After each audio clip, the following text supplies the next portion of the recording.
I like to just get 10 minutes each out of the way, just to sort of break the ice and settle into your bikes again. I don't place a great deal of emphasis on the first ride because it's perfectly natural initially to be a little bit tense and a little bit uncomfortable with what's going on. We'll settle into it now as we move on. Starting with Israel, you look quite comfortable on your bike. You're obviously quite confident with the ride of your bike. Same for both of you actually. I place a lot of emphasis on that. You see some people that are actually quite frightened of their bikes and they're like this everywhere, aren't they? And the bike's controlling them. Don't see that with either of you. Nice sporty little overtake as we left the police station this morning. I've got to be mindful that I can't. I've got to try and ride for everyone, unfortunately. So sometimes I have to rein you in a little bit.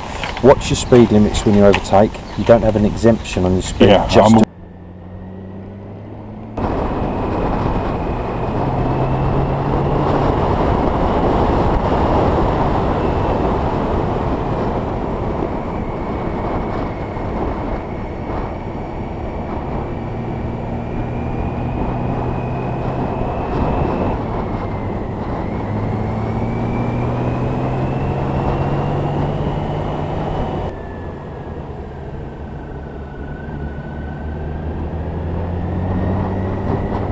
Rein you in a little bit. Watch your speed limits when you overtake. You don't have an exemption on your speed just to achieve an overtake. So, and I wasn't in a position to gauge your speed, but I suspect you may have been over the 40, which that was, and then there was another one subsequently in the 50. The subsequent one, I think, I thought it was a 60. I'll do 70.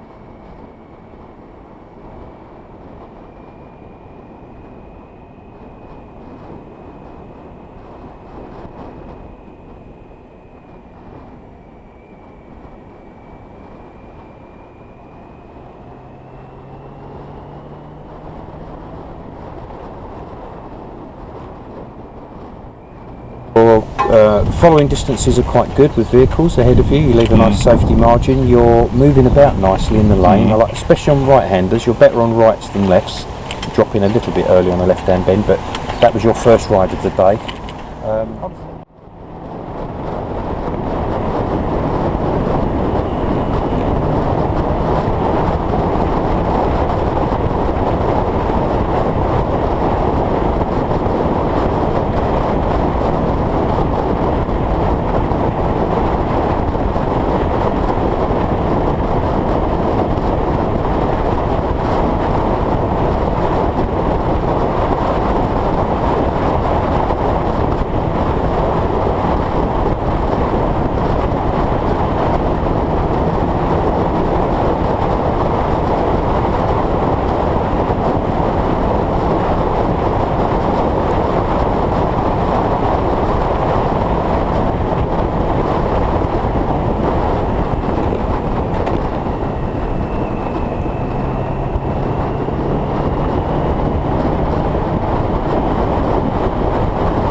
more obvious to me is I'd seen that indicator for ages. I don't know why you needed to run right into back of them and then brake and put the foot down. If you just back the throttle off, as soon as you see the indicator coming on, at some point they're going to turn, aren't they? So just shut the throttle, let them do what they've got to do, create a bit of a gap. I did. You didn't? I created. No, when was I wasn't expecting them to stop. That was okay. where I used the time. Yeah. Anticipate that they're going to stop. Because you can't say that no one's going to come out the driveway, can you? Yeah. It may not be the only car in the household, but just create a gap and put yourself in a position where by the time you reach their turn point, they're gone and you can just carry on with the throttle.